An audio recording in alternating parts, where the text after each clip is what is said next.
Саламатсыздар ма, құрметті әріптестер. Бүгін мен сіздерге кім тапқыр ойынның екінші шаблонымен таныстырамын, көрсетемін.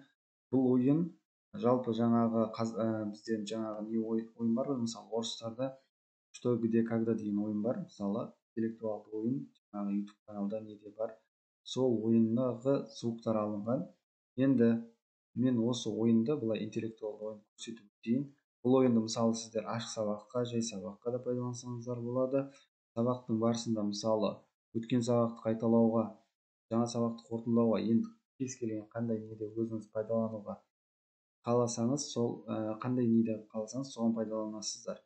Енді мына шаблонды мен таныстырып өтейін. Презентацияда жасалған, мен ойындардың барлығы PowerPoint-та жасалады.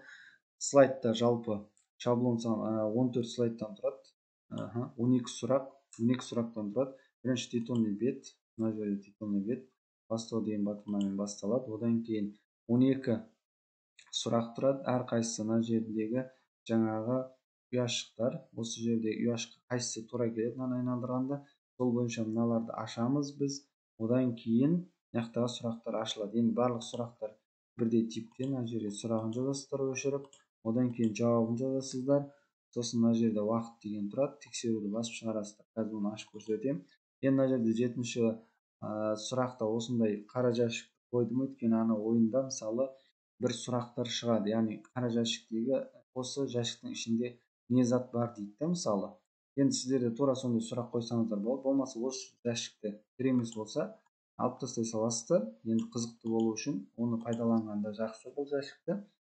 Енді мысалы мына жәшіктің ішінде, қара жәшіктің ішінде қандай зат бар дейсіз екен. Одан кейін сұрағы айтылады. Сосын сол сұраққа жауап бергеннен кейін тексеруге басқан кезде мына жәшіктің іші ашылып, ішіндегі зат шығады. Енді оны мен қазір ойынды бастап көрсетейін. Ойынды бастау үшін показ слайдовқа басамыз, сосын сначала деп ашамыз. Бастау деген батырмаға басамыз. Бастау деген батырмаға бастым. Ойынымыз басталды. Енді мынаны айналдырамын. Келіп қайсыны тоқтайды, соны ашамыз. Екіге келді. Екінші ұяшықты ашамын мына жерде. Екінші ұяқты ашқаннан кейін сұрақ болады мына жерде, сұрақтарын жазасыздар. Одан кейін жауапты беретін болса оқушы тексерумен тексереміз. Болмаса мына жерде уақытты қоссаңыздар болады. Қазір оны да қосып көрсетемін. Тексеруге бассақ, осындай жүйемен жауабы шығады. Сосын басты бетті ашамыз. Одан кейін жоқ болып кетті. Енді 8-ші ұяшықты ашамын.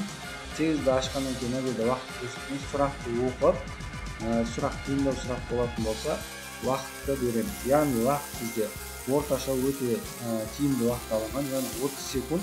30 секундтың ішінде ойланады, сосын өзінің вариантын айтады. Уақыт өткеннен кейін осылай жауап береді. Енді көп емес, аз емес, былайша айтқанда өте тиімді уақыт 30 секунд. Қазір уже бітеді. Міне, қарасаңыздар, қазір аяқталады. Осылай бізде уақыт аяқталғаннан кейін осындай дауыс шығады. Сосын тексеру деген батырмаға басамыз, жауабын шығарады. Енді басты бетке. Сосын осы айналдырып отырамын. Әрбір ұяшықты ашамын. Ашып болғаннан кейін жаңағыдай тура ашылады, оның бәрін ашып көрсетіп қажет жоқ. Енді мен қазір 7-ші ұяшықты көрсетейін, өйткені бұл ұяшықта жаңағы мен айтқан қара жәшік бар. Осы жерде сұрағы болады, мысалы осы қара жәшік ішіндегі затты табыңыз дейді. Мысалы сіздер өзіңіздің жаңағы сұрақтағы сол бір зат болатын болса, сол затты ішіне салып қойасыздар. Ручка, қалам, суретін салып қойып, суретін оның ішіне саламыз. Жаңағы салуды қалай салу керектігін көрсетемін. Сосын уақытты көрсеттім. Тексеруге басқан кезде осылай ашылады. Сосын мынаның ішіндегі зат шығады. Бұның ішіндегі зат алмайды. Енді осыны жаңағы жеті бітті. Енді аяқтау деген батырмаға басып ойынды аяқтаймыз.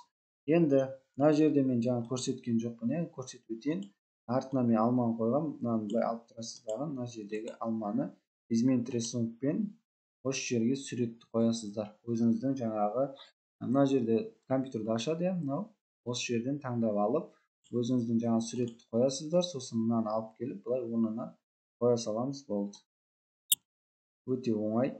Енді тек қана сіздер сұрақтарын, сосын жауабын жазып пайдалансаңыз болады. Енді бірақ бұл жерде тек қана 12 сұраққа дайындалған. Осыны дублировать етіп, мына слайдтарды копировать етіп, вставить етіп, солай сұрағын көбейтіп, өзіңіз жаңағы ұйымдастырып қолдансаңыздар болады. Енді мына жердегі мыналар бізде звуктары, мынаның айналғандағы звугі. Бұны айтып өтіп кетейін.